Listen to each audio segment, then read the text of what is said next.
Awesome.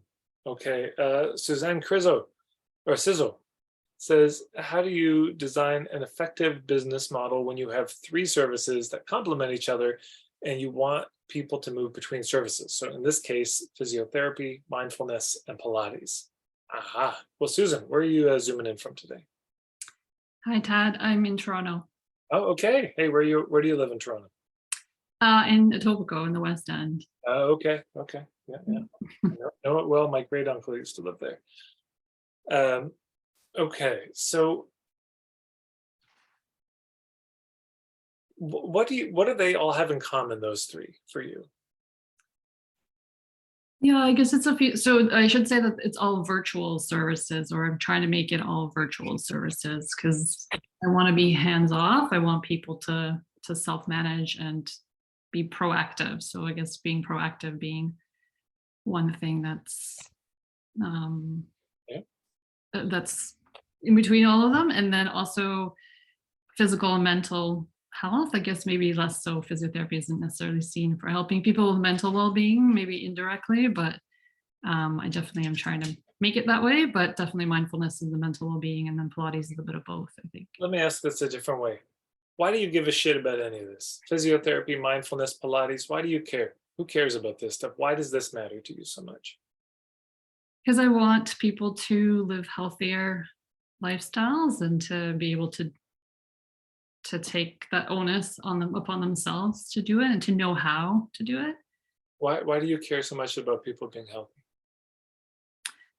Because it's better, it's more, they can lead more meaningful lives that have higher quality of life. What why does it matter to you? Like, why do you care about health at all? I mean, you could be doing insurance, you could be mowing lawns, you could be editing a newspaper, but you've chosen this. Why this? Mhm.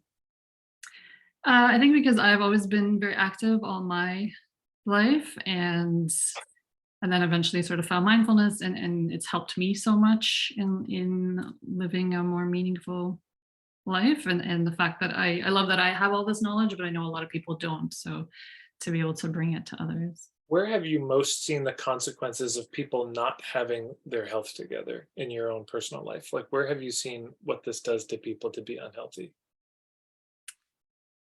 Yeah, I wouldn't say it's like in my immediate. Um, Okay. Or in broadly in society, like, what do you see when you look out? can you ask me the question one more time? Yeah, like when you look at society, I mean, clearly we're not a healthy society. Mhm. I mean, this is why so many of your businesses are needed, sadly. But what do you see when you look at society in terms of health? I see that people don't put uh, effort in, or effort. They don't have the motivation, maybe, or the discipline to put into their health. I mean, surely some people don't have the knowledge for sure, or the time if they're in a sort of lower socioeconomic status. But I think a lot of people know what to do, but don't do it themselves. So there's that accountability piece that I think comes from working with someone, right? Yeah. So, okay, so it strikes me this all has to do with health. Now, Mhm. is there a particular community of people that you most want to help get their health together? Yeah, that's still something I'm working on, but definitely people who want to take that proactive approach. And there's a bit of an environmental piece, like people who care about the environment and want to, they care about their impact on it, and they enjoy spending time outdoors. Okay. Yeah. And people who, I guess, see health as more than one dimensional. And so it's not just, this is the struggle I've had with physio, is that it's just the physical health. So then I kind of did the mindfulness piece just to add that mental well-being part. Have you okay, here's some of the homework I'd recommend. If you go to, and for everybody, if you go to marketingforhippies.com/puttering prep, PUTTERING you'll find these are my best, it's free. These are my best exercises around figuring out your ideal client and really honing in on who do you most want to work with. because the question of business model, and you got these three different things.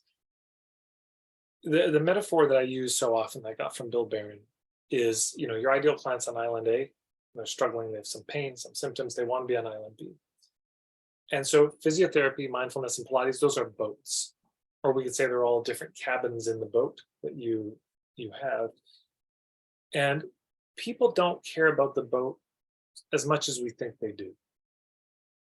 What they care about is this journey that you can take them on.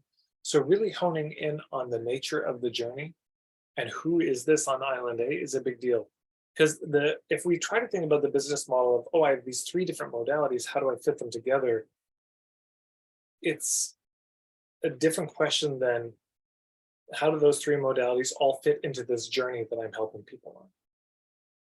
Yeah, and then it's making the case that these three modalities are such a good combination. Like, here's why these three together. Here's the special medicine that comes from these particular three put together in the way I put them together. And then it's, looking at, okay, who would this combo be best for? What kinds of people? What kinds of issues or symptoms or situations might they be bringing? Also, what communities are they a part of? So, okay, we got outdoorsy, environmental. That's good. That helps hone in. Some people want to work with the Christian community, the Buddhist community. It's one of my favorite questions around niching is, who's the community you want to be adopted by? Because I'll tell you this, if all of you could be adopted by a community, see you later. You don't need me anymore. Your marketing going to be fine. So it's worth wondering about. But I would do that puttering prep work, because as you get a clear and clear sense of who it is you want to work with, the business model question handles itself. Because then it's not, how do I combine these three different things? It's, how do I best take people on this journey that I want to take them on? And then the modalities are like it's just tools. It's like, this is what I use to help fix this thing in your house, but I got more tools besides, but these are the big three that I use. But the context is, you're coming to my house to fix this thing. They're not hiring you to bring a hammer, a wrench, and pliers. They want to fix the light. Does that make sense at all? Does that land, or any questions on? Yeah, it does. And I've gone through, I feel like I've done bits and pieces of your things. I've gone to that point of view lab, and I feel like I'm stuck as to, I guess, where I should focus, but you're saying just to go back to that niching part of things. My guess is if you tend to get stuck in the point of view, it's often that you're stuck a step before in the niche.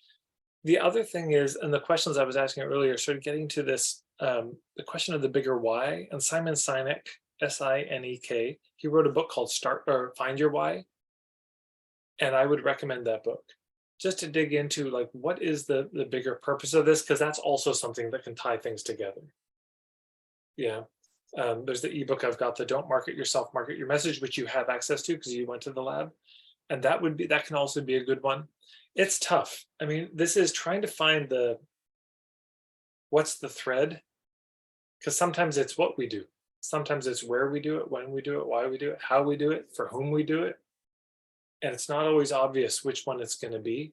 So I get you on this. You're really not alone. Most people, it's there's a certain amount of steeping in this stuff and just like walking in circles around the thing until you can find the way in. And I don't always know when it's going to pop. I wish I did. I wish I had here it is. But that is a next step. Two next steps I would take is really consider the why, or three. Really consider the bigger why for you. Like, why does this matter so much? Maybe there's something there, maybe not. Consider the message that you're most passionate about. See if you can articulate something, because sometimes that also really brings everything together. And then also consider who it is you most want to work with. And once you have those three things, you can kind of look at some of the overlap. Like, what the combination of my bigger why, the message, and the who, like what appears here, and there may be a next step. And feel free to bring that back to another Free First Thursday, and fingers crossed we can get to it and take another step. Thank you so much. Well, thank you for coming. Really good to have you here.